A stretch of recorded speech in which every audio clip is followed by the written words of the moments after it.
Okay, now let me introduce you Bryan Hartzheim. Yes, so Bryan, yes, give him please a big hand. So Bryan is an assistant professor in the School of International Liberal Studies at the renowned Waseda University in Tokyo. And he's an expert in the history and culture of new media forms and industries with a focus on Japan. That includes, of course, games, but also anime and manga. Bryan is here thanks to a scientific exchange between the Game Lab Waseda University of Tokyo and the Meat Lab of the University of Zurich that was hosted by the chair of Noah Bubenhofer. And we worked a whole week on language, visualization, space metaphors, and also playification and interactive, to make it the visualizations interactive. And if you have an interest in that, please also talk to us. And please do not miss the workshop tomorrow that we have at 7 o'clock also here. We will have a possibility to exchange on Swiss and Japanese indie scenes with Bryan, who is working at the moment on this topic about Japanese indie scenes, the Japanese indie scene, sorry. So Bryan is the author of the biography about Kojima Hideo. Yes, maybe you know this. It's in the series of influential game designers by Bloomsbury. And yes, we are very happy to hear more about his progressive game design with a focus on Death Stranding. Thank you very much, Bryan. So I can give you this one. Thank you.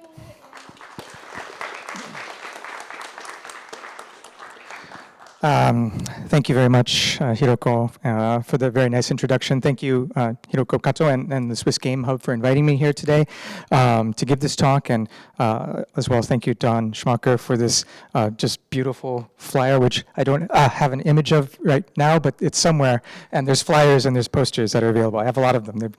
Hiroko gave them some of them to me. So today I'll be talking, as Hiroko mentioned, about the game designer Hideo Kojima, and part of his game design approach that I've termed progressive game design. Just a quick poll, who has heard of Hideo Kojima? Oh, well, then I can skip the entire part, found the beginning portion where I introduce him. This is great, okay. Who's played his games? Metal Gear Solid, Death Stranding, Snatcher, Police Knots? Okay, you don't have to have played them all. If you've played even one, that's fine. Okay, great. Just another poll, who is here as a game designer? Okay, yep, looks about half. Who's a student? Student and maybe also game designer, but student. Okay, any researchers? Okay, a few researchers. Okay, so a pretty diverse group, lots of game designers. So most game designers I've ever spoken to. So I'm sure there's going to be lots of really aggressive questions at the end, but I'll try my best here to summarize this very succinctly. The talk I have planned today is about 40 minutes, so I will try not to go over that too much because I know it can get really boring after that. So anyway, I'm going to begin here today on this game design approach that I've termed progressive game design, and it's why there's what makes it kind of important, meaningful for understanding in part how games have become regarded alongside other forms of media like film and television. So this was part of a game designer, influential game designer series, which has a similar kind of opus morandi, looking at different designers here. So mine is one of the books in this series, and they've had a couple others since then on Eugene Jarvis and Keiji Inafune, the designer of Mega Man. And my book was on Kojima, as mentioned here, and this was translated into Japanese in a revised and expanded edition earlier this year. And the goal of the series is to unpack the myths and spin produced around celebrated game designers to understand their fundamental game design processes and contributions. Since, again, all of you are familiar, I don't really need to go into this. You all know about Metal Gear franchise, over 22, now 23 games and game remakes, and it has moved over 60 million units globally. Of these, 9 were designed, directed, produced, and co-written by Kojima himself. More recently, Kojima has struck out on his own, forming an independent game studio and producing a new franchise, Death Stranding, and the sequel, Death Stranding 2, On the Beach, which just came out in June. Anybody here has played On the Beach? A couple, this new information. I'll try not to spoil too much in this game because I know it's relatively new. How about anybody's played Death Stranding? Okay, that's I can spoil away on this one, I guess. And more of the examples I have here will be from Death Stranding, but appropriately, actually, I think the game doesn't. I could still be talking about the new game at the same time, which is maybe a good or bad thing. So these are typically what people regard Kojima historically for his significance to game design, the pioneering of the, or at least the popularizing of the stealth game genre, and the pioneering of cinematic storytelling through what many people believe are kind of elaborate cutscenes, narratives told through cutscenes and radio conversations. And today's talk, I'll be discussing what Kojima has communicated in the past regarding his game design and how these ideas continue to be applied in his latest work, Death Stranding. So I'll be doing a mix of kind of Kojima games from the past and then seeing how these apply to Death Stranding and Death Stranding 2 on the beach. And the way that I do this in the book is not just through closely playing the games or analyzing games, but through a lot of archival research into the production discourses of the game's designers, primarily published in trade magazines and fan magazines. These are kind of the range of the different sources that I consulted here, from stuff from like mid-1980s, like the MSX magazine, which Kojima started to develop for, to strategy guides, to all sorts of other types of materials. And so these disclosures were a big part of the book and trying to understand the design processes of Kojima and his teams. And through these disclosures, I found that Kojima and his teams frequently revealed a desire to break from existing game genres and conventions. It's not unusual. Probably many of you are making games with that specific goal in mind, is to do something that is not represented within the commercial games industry. But what I did find interesting is that this is something that's not typically articulated within designers who work within like AAA gaming or the commercial games industry. I still even think today this kind of stance is not really typical. So because when we do this, or when commercial game studios do this, they tend to alienate their existing audiences. When they have a game that is popular, they try to reproduce it with slight iterations, as opposed to trying to reinvent the wheel every single time. And I feel that looking at these discourses, Koji Pro's games aim to critically respond to existing games, not just as deviations from existing modes of play, but as deviations from the sort of ideological statements that these commercial games tended to make through their play. So what I call this progressive game design is part disruption and deviation from the existing standards at the time. And there's two types of progress that I thought were articulated repeatedly through Kojima's teams. The first is this idea of industrial progress as it relates to the medium of games, developing systems through various media to make games more expressive or emotional. The second is this idea of social progress, which is the desire to use games to address or comment on social issues that the designer otherwise cannot. Now, we can argue what isn't progress. Maybe many have played these games and thought they're regressive in some ways. And my intent in the talk today is not to judge whether these games are progress or not, but looking at how the designers intended them to be, or this kind of repeated intent from the designers to communicate this type of approach. This design matrix here reflects these comments, and it's organized around three design ideas. Three design areas and one design concept, reflexivity. These are not mutually exclusive areas. They overlap and reinforce other areas, as is common in game design. And like I said, I'll be giving a lot of examples from Death Stranding from each block in this matrix: narrative, style, systems, and reflexivity, and how they're concerned with these two areas of progressive game design. So let's start first with narratives. And while Kojima's games feature narratives that are based in sci-fi and fantasy genres, they're filled with events that reference real-world contemporary geopolitics and technological developments. Quoting the game scholar Alexander Galloway, they tend to also offer direct criticism of current social policy. And so each game begins with a script that has this distinct concept, a universal concept which references real-world concerns. With the Metal Gear Solid series, that seems like most people here are familiar with, there is obviously this kind of anti-nuke and anti-war concept. And that was connected to the global proliferation of nuclear weapons. And the goal of the game, or at least one of the goals of the game's narrative, was to instill this kind of consciousness towards the continued proliferation of these weapons in the 1990s. And this is a theme that's echoed in Death Stranding, not necessarily specifically around nuclear weapons, but this idea of using ropes rather than sticks to reconnect what the designers viewed as a divided world. And so this specific kind of broad theme of anti-violence, anti-war is, I think, still present in Death Stranding. And at the same time, beyond this universal concept, there are, in each of the games that Kojima has directed and Kojima produces, there's a more specific contemporary theme.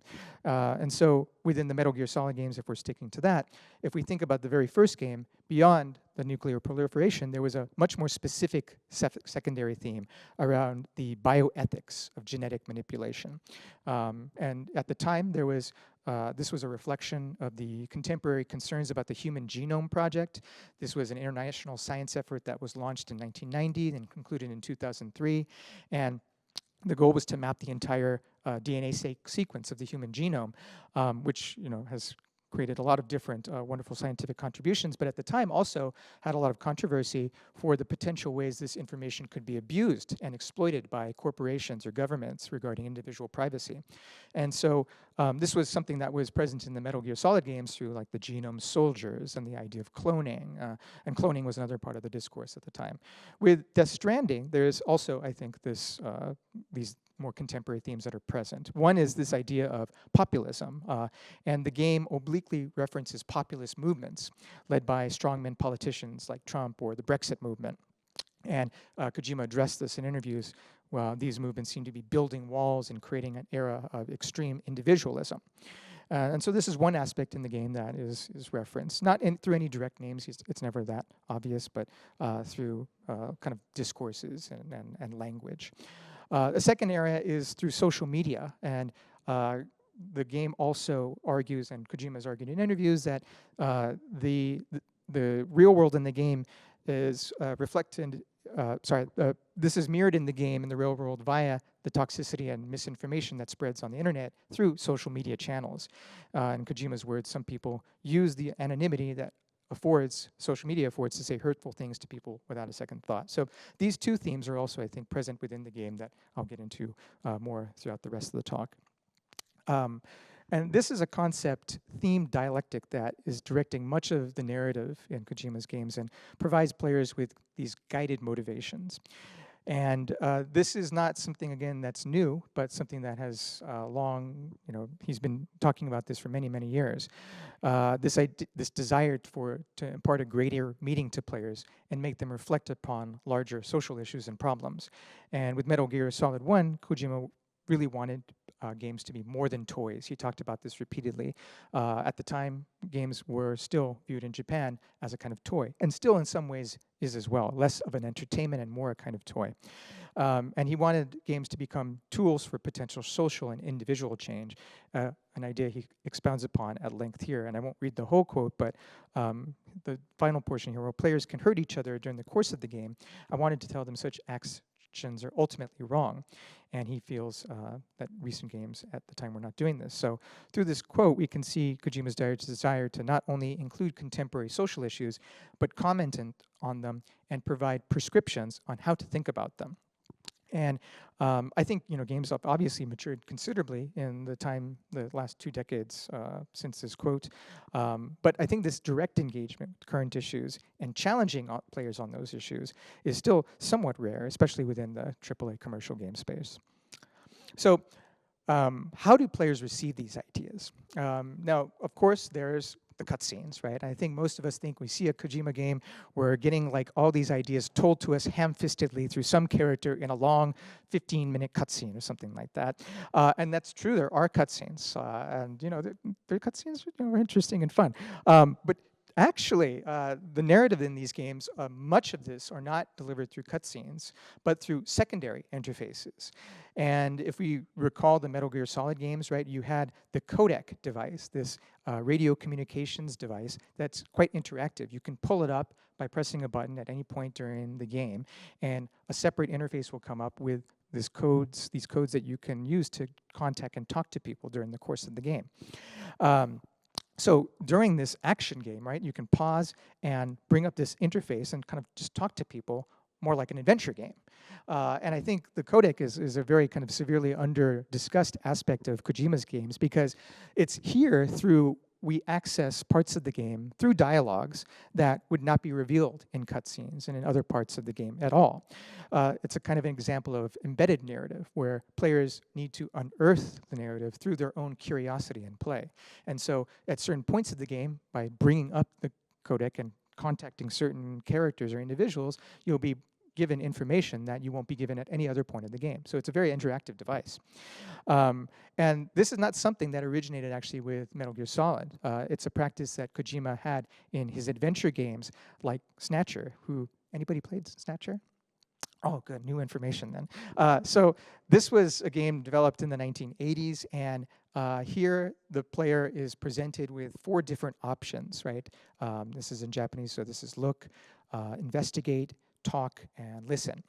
And these are mimicking the affordances of investigation, and it's pretty similar to other adventure games where you have to try to find combinations of responses to progress in the story. And that's not unique to Snatcher. What is unique to Snatcher is that these responses don't only just generate a single response every time. In fact, you can ask, for example, to look again and again, and you'll get a different response again and again. So for example, if you look like once, you'll see the secretary here at this particular station. Then you look again, and then the secretary might notice you're looking at her. And if you look again, then she gets creeped out. And the various responses here have these kinds of layers to them. And so you can talk, for example, instead of listening. You can talk, and then your character is this pervert, so he'll just start getting really flirtatious, and then she will get put off if you continue talking. So even these these action trees here have a range of responses behind them that kind of encourage the player to test out repeatedly. In kind of this era of LLMs and AI bots, this might seem really ancient, but I think this was a nice attempt at programming characters to feel real, to respond with a range of responses to players in different situations. And this is not just this character, but all characters in the game. And so you feel this kind of bit-by-bit accumulation of detail that reveals a kind of background to the game, a kind of world beyond just what's in front of you here. Some might call this trivia, and some might call it lore. And in Japan, the word sekaikan is used to describe the copious attention to details of a game's world. It's often localized as worldview in English, but I think the direct translation, sekai world, and kan, feel, is more appropriate, the feeling of the world. And it can be related to the rules, chronologies, histories, and geographies of this world that the players can access. It's not just players, because sekaikan applies to all kinds of media, and it was a word that became popularized in the 1980s through otaku. You're all from PopCon. Many of you, I think, went to PopCon. So PopCon is filled with otaku, right? Passionate fans of media. And at the time, this was applying not just to games, but also to anime, to manga. And this deep desire to engage with these worlds became a key selling point to fans. And so fans described works based off of the deepness or the depth of the sekaikan that they felt that the designers or the creators were including and considering for consumers to engage with. Kojima was very conscious of this fan-driven push for sekaikan. And in a 1992 interview, he said he received actually a lot of pushback at the studio when he tried to put sekaikan into the games that he was creating, particularly Snatcher. He would get what do you want to do with sekaikan? Who cares about that? We want to just, destroy stuff. And Kojima had this idea that, we want to maybe create games that have an experience, right? You can experience something here that you cannot in real life through creating a situation where players feel the situation is real. So this is just some of the context here in the different games that both Metal Gear and the adventure games that Kojima worked on for PC systems in the 1980s that preceded Metal Gear. That also, I think, are still present in Death Stranding. So it looks much more sophisticated, and you have lots of really terrific cutscenes. But then so much of the narrative, if you've played Death Stranding, is delivered through these secondary interfaces, right? So you have characters that you might meet, and they tell you a little bit about your background, but then you continue getting emails from them, for example, that they kind of reveal parts of their backstory or their continued life that you have the option to read or not, right? There's so many emails that your inbox gets full, like in real life. So you can, again, get a sense of these characters kind of continuing on past the cutscene itself. In the newest game, there's a social strand service that is a kind of social media that exists in the games that mimics social media services today. That is a similar kind of idea. It adds text to pictures and a lot of emoticons, and you get points and rewards for liking these different responses. And the granddaddy of them all is this massive corpus. And this corpus catalogs all of the information in the game. So there is like no point in having a wiki for this game. It's all right here. The corpus is the wiki for the game. And you can access just all kinds of different details, characters. It updates throughout the game as you progress in the game. And it's also very interactive. There are moments in cutscenes, for example, where there will be like some kind of little icon here that says motherhood, and you can click on a button to access the background information of that. So it's something that I think is part of the interactivity of the narrative as it's experienced. It's not something that you receive. And in fact, if you only just receive the narrative that's presented to you, you miss out on all of this additional layers and this additional details of the game's world. And I think, again, this is what makes even the narrative a kind of form of play that is carefully designed within the games. All right, so that's the first block here. That was kind of long. Maybe I'll try to go faster on the other blocks. The second block here is on style. And this block, this block in the matrix looks at the approach to stylistic inventiveness in his games. And probably the most well-known association with Koji Pro's style is their fidelity to a cinematic presentation. There's almost no reviews of a Kojima game that doesn't talk about the game's cinematic presentation and include a phrase like being a pioneer in the integration of cinematic techniques into video games. That's a real quote. But calling any game cinematic is a vague descriptor, as cinema itself is multimodal and composed of many different, often wildly opposing audiovisual styles. Kojima's talked actually about how his games might borrow from film, but are not aiming for interactive cinema. It's more accurate to say that Kojima and his team are influenced by cinematic production methods and filmic televisual generic references that the hardware allows rather than any particular cinematic style. As he puts it here, they're not trying to make interactive movies or movies at all. They're borrowing from different aspects of cinema, and they want to make something that might be called cinematic, but they're aiming for an entertainment that is similar to cinema's effect. So when we look at Kojima's games, there's just this large array of media influences. Some of them we can maybe say are cinematic, right? This, like these credit sequences in the early Metal Gear games for the MSX that mimic the opening credit sequence of an anime or movie, or the lifting of actor profiles here and putting them into games without permission, right? So with Death Stranding, he had like motion captured Norman Reedus, but in the early Metal Gear games, he like just took profiles of Mel Gibson or Sean Connery and just put them in the game and didn't tell anybody. So can't do that today, but this was a practice that was kind of, I think, emblematic of the more free-spirited approach to derivation in games at the time. As we can see here, right? They didn't get any of the licenses for all these characters here from Star Wars or Alien or Ultraman, but we can see here as well, this is a part of the influences that are not just related specifically to cinema. Anime culture here has a definite large influence. And I don't have a clip to play for this, but if you've not played the games Snatcher and Police Nuts, they include lots of still shots, but a huge amount of voice recordings. And this borrows from radio dramas, which is a big part of Japanese media culture, that characters act out dramas or act out fictions entirely through audio. So Snatcher and Police Nuts are very much indebted to the radio drama format as well. The Metal Gear Solid games, if you remember, have lots of archival footage, so lots of documentary and newsreel footage, right? And this is juxtaposed with the shots of the game, the shots from the game.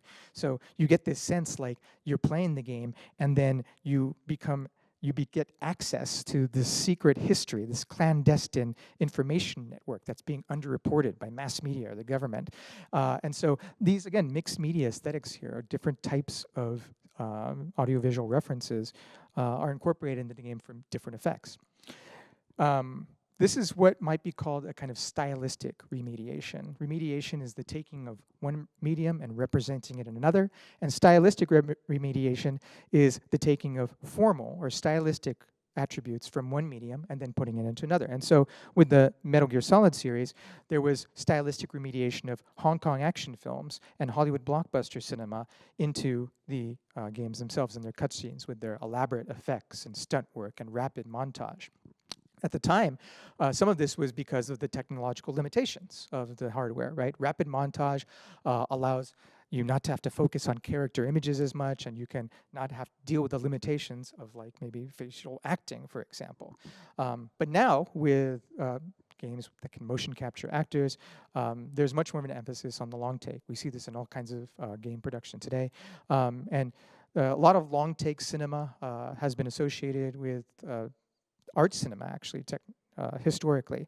Of course, there is a lot of really spectacular long takes, right? If we think of like Martin Scorsese long takes through a crowded kitchen, or you know, Alfonso Cuarón's long takes through like war zones. There are also long takes in Kojima's games. If you see the Metal Gear Solid games, Ground Zeroes or Phantom Pain, they have these really elaborate long takes that are supposed to be spectacular. But the long take can be also used for much more mundane effects. If we think about how long takes are used by cinematic directors in art cinema, international cinema. Anyone may be familiar with the Taiwanese slow cinema movement or the new wave cinema movement, which used long takes for very different purposes, for inviting patience or contemplation and even frustration. This is an example, I think, of, we have sound? Yes, we do, of a long take that is less spectacular, but that is actually used to, I think, invite the player into the world's pace.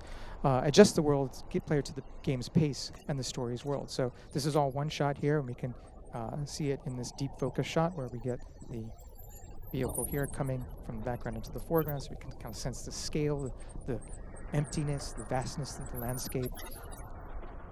And we also get a little bit here also accustomed to the process of the delivery, which will be equally kind of, in some ways, very drawn out.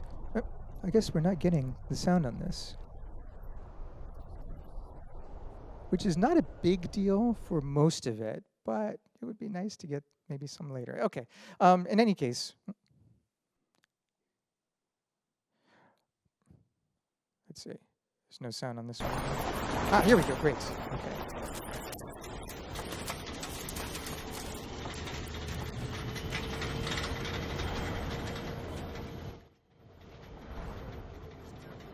So this is another long take, similar to one in The Phantom Pain. Maybe some of you have played that, where you ride in the back of a truck as it proceeds through an area and the characters converse in that area. That scene is a little bit more static. Of course, there's a lot of different stuff going around you, and you have the option here of moving the camera around during the discussion here. So there's this idea that the cutscenes are kind of didactic and they're you just kind of sit through them. But in actuality, a lot of the cutscenes, they treat the player as like, you know, a cameraman, and you have this freedom to move around the scene as you choose. So you can just focus on the actors here, and again, now with motion capture, they have much more expression. But you can move around to the rest of the scene as well, and the actors and the dialogue and the events of the scene will also cue you to move the camera around. So there's a sense that you are responsible for framing this action in the most dramatic way possible. And so, again, even here, where this kind of cinematic style is brought in, it encourages the player to be attentive, right? You're not just sitting and watching. You have to listen, so that way you can react and then get also the information that will be valuable to you as you proceed in the game.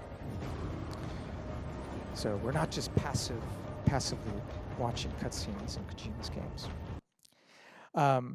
Some have called Death Stranding a tedious game, a slow game, and that in reviews this has maybe been a negative, but I don't think of this necessarily as a negative quality.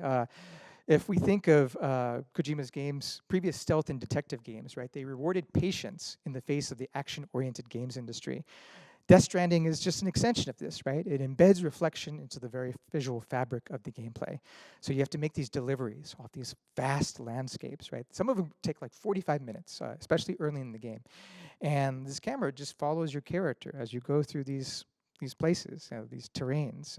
You go through these rivers, and this extended duration evokes this feeling of a kind of long game, or a long cinema, or a long game.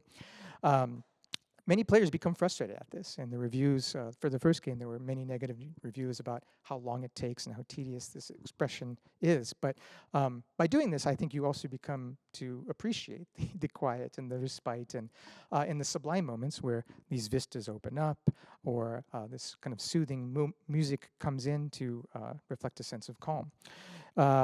In fact, this is what certain scholars have argued is actually the supreme value of the long take, not for spectacle, not for immersion, but to reconstruct spaces for the possibility of wonder.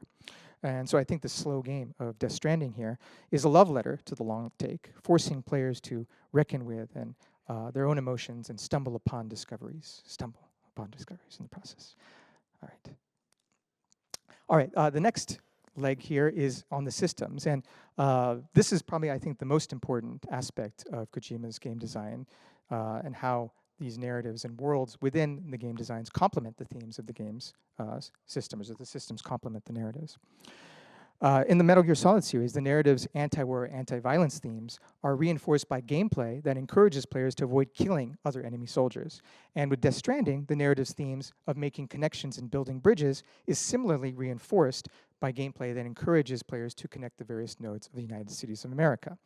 This is done in both direct and indirect ways. As the scholar Ian Bogus has argued, games are unique for their ability to make arguments not through verbal or visual images or rhetoric, but through what he calls procedural rhetoric. They can make arguments not through oral speech or in writing or images, but through processes. And procedural rhetoric is the practice of effective persuasion and expression using processes. So rather, again, than using simply just the story to make a claim, many games have the ability to use the systems, the gameplay itself, to make a kind of argument. Not every game does this. In fact, most games don't do this. But I think quite beautifully, Kojima's games and Koji Pro's games do this. This idea of procedural rhetoric dovetails with this also idea by the scholar Jesper Juhl of emergent play. Emergent play is when play emerges from and reflects the choices of players. And I think the Metal Gear Solid series is constantly reminding players to play non-violently. So it's not just through the cutscenes. Violence might be more convenient, but then it will come back to you in some form in the end. It becomes a choice that you can choose to enact or not. And it's reflected in the game in ways that are big, right, when you find enemy soldiers, but also small. So this is one scene, maybe some of you have played or experienced this, where you get a sniper rifle in the game, and when you do that, there are these birds that are flying around the big shell, and you can like snipe them, you can shoot at them, just for sport. But then if you do that, you will receive a call from your commanding officer.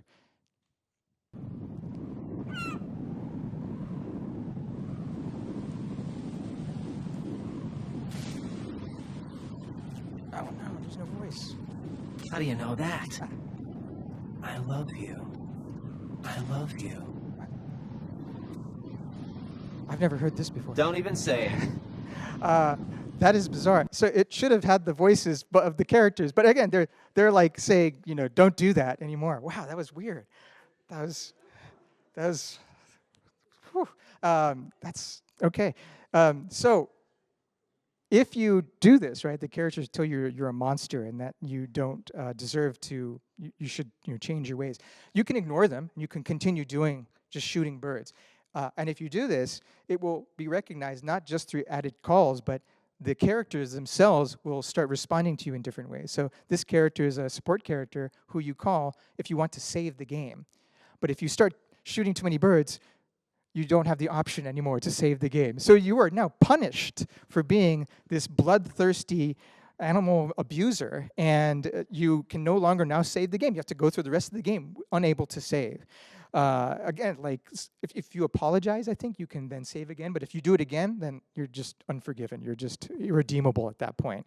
And so again, the game here reflects these player actions, I think, in many different ways. Again, this is something that Kojima has talked about, that his games, they are viewed as very linear because the narratives have a trajectory and there's not much you can do to change that.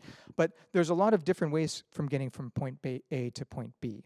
And maybe this is different from some serious games. If we think of serious games, they have this strong message that they want to communicate, but because they want to communicate that message, the pleasure of choice is then removed from the player so that way they can understand that message. And with Kojima's games, the story cannot change, but the play itself can. So you have the option to participate in this game's world that will then be reflected in the game's story, not story, but in the game's characters. So with Kojima, he said there's an equation for every puzzle, and 1 + 1 = 2 is one answer to that, but then 3 - 1 = 2 is also an answer. And so with his games, he always tried to prepare at least 3 different ways to solve a problem. It wasn't just one way to fix or get to the end point. With Death Stranding, this emergent play unfolds across several levels. So again, you're this delivery man, Sam Porter Bridges, and you have to deliver packages across America, Australia, or Mexico. And what makes this really challenging, for those of you who played it, you're laughing at it because you recognize if you carry a lot of packages, it becomes really difficult to walk, and especially if you're going around like really steep or rocky terrain, your balance becomes unstable and you just fall. And then all the packages scatter all over the place and then they get damaged. And so you don't either want to take many packages, and this can create problems because then you maybe have to go back and forth repeatedly, or you'll be like, all right, I just want to do one trip, but then you have to do it very slowly because if you don't, you'll trip and fall. You have to like constantly align the top L2 and R2 buttons to balance yourself. So these are purposely frustrating mechanics that in effect simulate the physical exertion and concentration of a delivery man. And Kojima said he wanted players to become Sam, but gradually, where the player's first forays with Sam is like a baby learning to walk. There's a new game, actually, an indie game called Baby Steps that I think does this to an extreme degree. And so how can this be alleviated in the game is you make connections with strangers, and these strangers will give you devices, give you tools that then make these deliveries simpler or easier. And so this is a very simple way of reinforcing the game's themes. Make connections, and then you have an easier time in this world. But there's another level to this where you also are taking care of a child, this baby named BB in this game, Lou.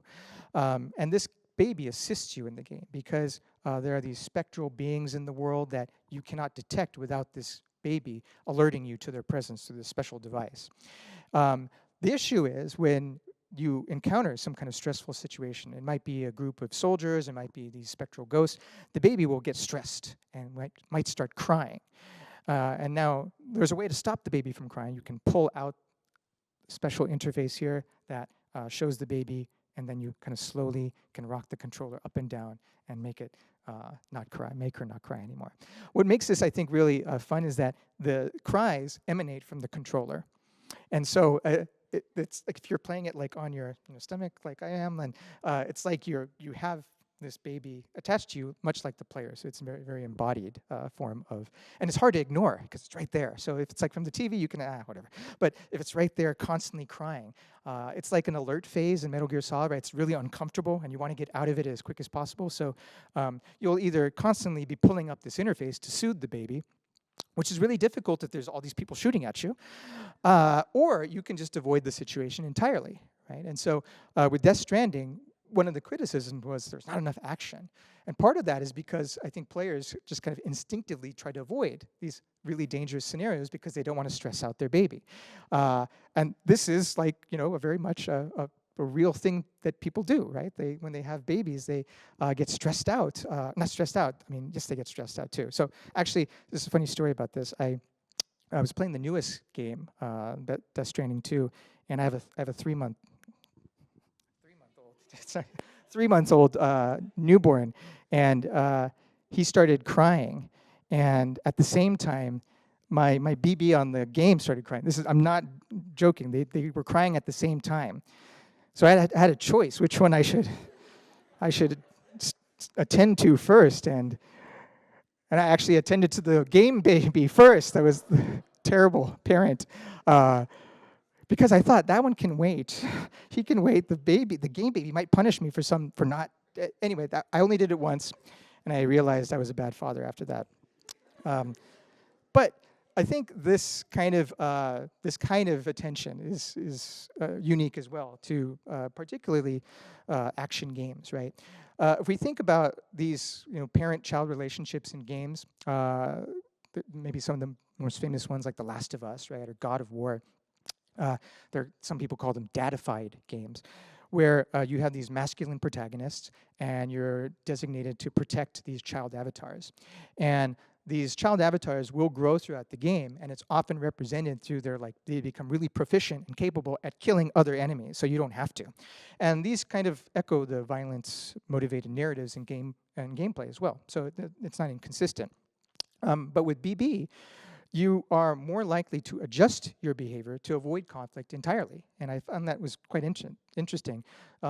Again, as a parent, as a newborn, when I'm out with my infant son, this is something I definitely do. I'm like very wary of moving cars and bicycles, and I'll avoid crowded trains because I don't want to have like a stroller on there and people like bumping into me or looking at me weird or like getting angry that the baby is crying on their very, very silent commute in Tokyo. So this is, I think, again, something a bit unique in these types of action games. They're more common in games like Tamagotchi, right?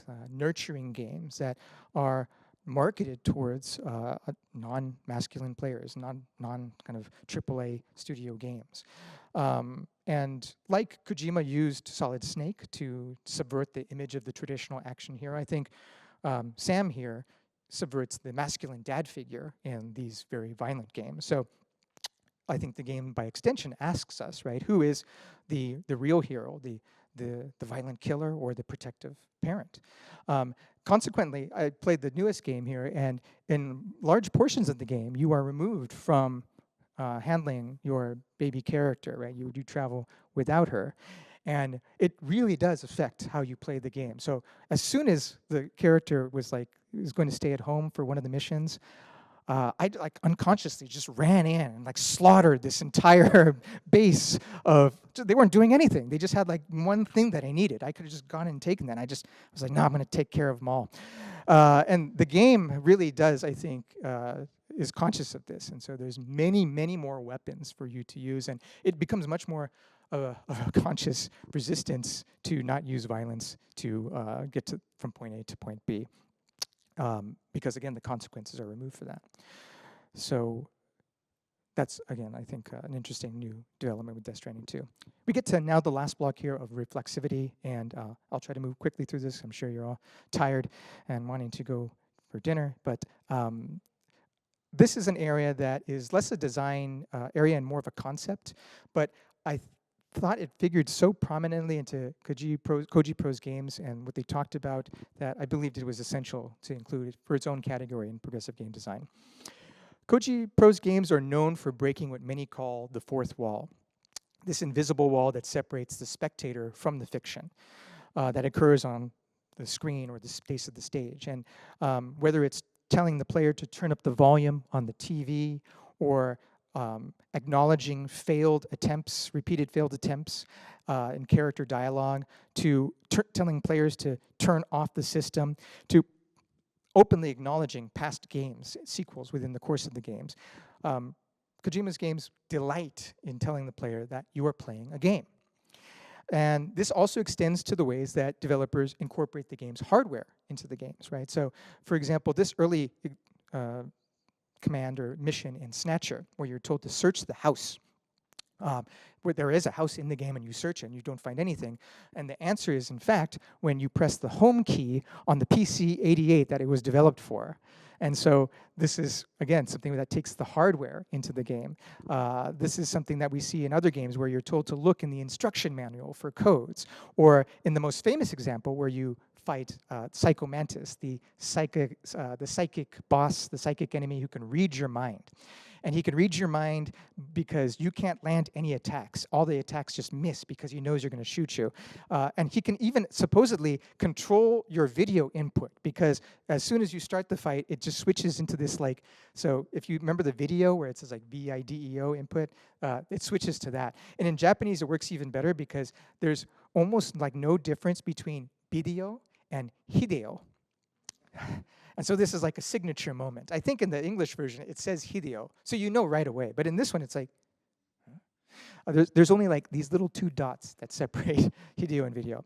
And the only way, as many of you maybe remember, how do you complete this, is you switch your controller from the first port to the second port. And now the Psychomantis can't read your mind. Now you can land attacks to defeat them. My favorite example is from Metal Gear Solid 3, which just came out with a remake. And in this game, you have this moment where you fight this legendary sniper.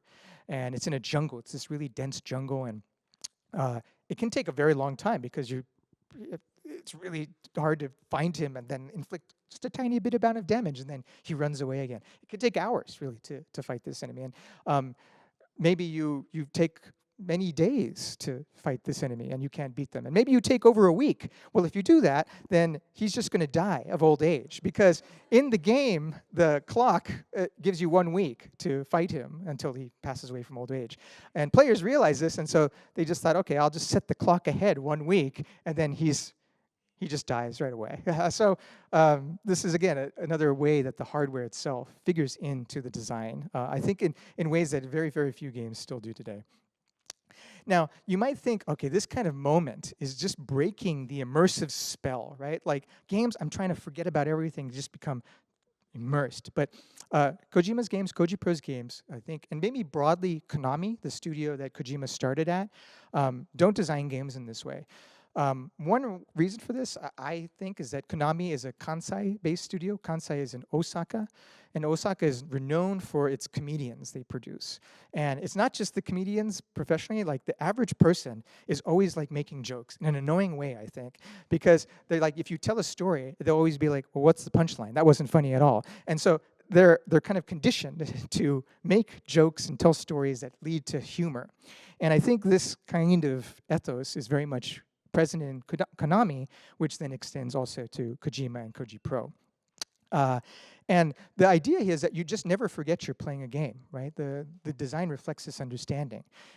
Some would call these Easter eggs, right? You find like some little joke that the developers leave behind, and that is something that gives you joy. But that assumes that there's like this real world or real game and an Easter egg that is separate from it, that there's like a true game versus an Easter egg. And I don't think that actually happens. I think immersion in the game is never the goal, or rarely the goal. There's always these interruptions and digressions. And the pleasure of the game is trying to find them out and get this kind of comedic pleasure from accessing them. And there's this dynamic, I think, that's set up between player and designer that players are conscious of, that draws attention to the imagined limits and potentials of the medium.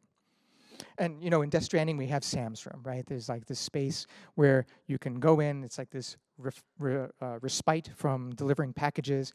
And if you focus on Sam, he'll do these little poses here, do this little rolling thing. Or he might, if you like stare at his crotch too much, he'll punch you in the face. So there's lots of different actions you can try to find here. In the newest game, the DHV Magellan has this photo mode. Maybe you've seen this on social media, where you can try to take pictures of the 3 female passengers who will do this photo shoot here. It's actually like a kind of game, because it's really hard to get a photo of all of them exactly posing in a good pose, because they don't move in sync. So sometimes you'll like think, okay, I got a shot, and somebody's eyes will be closed or someone will be moving between a pose. So it's actually a game to even get a good picture here. But these are reflexive spaces, again, that invite a lot of playful action. There's like a birthday cake that you can get on your birthday in the game that I haven't tried yet, but apparently you get this birthday from all the characters in the game. Those are, I think, obvious examples, but the most reflective aspect of the game, I would argue, is the social multiplayer component itself, this social strand system. as you traverse the game, it becomes increasingly difficult to navigate, and you have to have all this different equipment, ladders, ropes, vehicles, and it's very difficult to carry all this stuff in addition to your packages. But if you play online, you're connected via a server to all these other players who are also playing in this game. And you can't interact with them like you could in a like a RPG, but you can use the materials that they craft and leave behind. So if they might leave a ladder behind, you can use that even if you don't have one yourself. And so you become kind of conscious and grateful for these imagined people that you just never, these imaginary citizens of your world. This is what would be called asynchronous multiplay, where you're all still playing in the same world, but maybe not at the same time. Kojima has called this kansetsuteki, or indirect communication. And he viewed this as a kind of antidote to the consequences of just excessive direct communication on social media. He viewed this kind of communication, these strands that you can kind of pick up and then use and leave behind, as kind of like writing a letter to somebody. And there's this large time gap between people, and you're waiting for it, and you get this pleasure when you receive it that you wouldn't maybe if you had just gotten something directly. And so even if you're not present in the other player's world, you can kind of experience a sort of empathetic play and just their imagined presence, their spectral presence. You can take these strands and pick them up, use them, expand them, and then leave them for others to use. And on one level, this is a very helpful tool for novice players to get further ahead in the game. But it's also, I think, kind of, again, alleviating quality, because it helps traverse these areas, and it can make things feel a lot less lonely. On a greater level also, the more you do this, the more you realize with collective action, you can do a lot more than just doing something yourself. So certain things might take so much time to collect, these materials to collect and build in the game, can be done in a fraction of the time with all of these others who are working in this world with you. So playing online transforms the experience of Death Stranding, constantly reminding you that others are assisting your journey if you're not present. And I think, again, this is the most reflective aspect, because always with Kojima's games, he's trying to bring in the real world and connect it to the game space in some way to make you conscious that the game doesn't just stop at the TV screen. So that concludes the basic book. You don't have to buy it. You can just, that was it. As in conclusion, the progressive game design is embodied by Kojima Productions, evinces a particular type of design that I think is reflected in a lot of indie and serious game design today, but within the structures and goals of AAA commercial game development. And Koji Pro's developers had aspirations for games to become more like other media, animation, social media, even Tamagotchi, in order to comment on and have players reflect on the real world. Whether that's using animation to create more immersive worlds, network games to create collective action, digital avatars to create nurturing players, or other spaces we have yet to experience, I think this approach continues to imagine play as a possibility space for alternative and emergent realities that can hopefully transform commercial game development, and with it, the culture that embraces it more broadly. Thank you again for your time.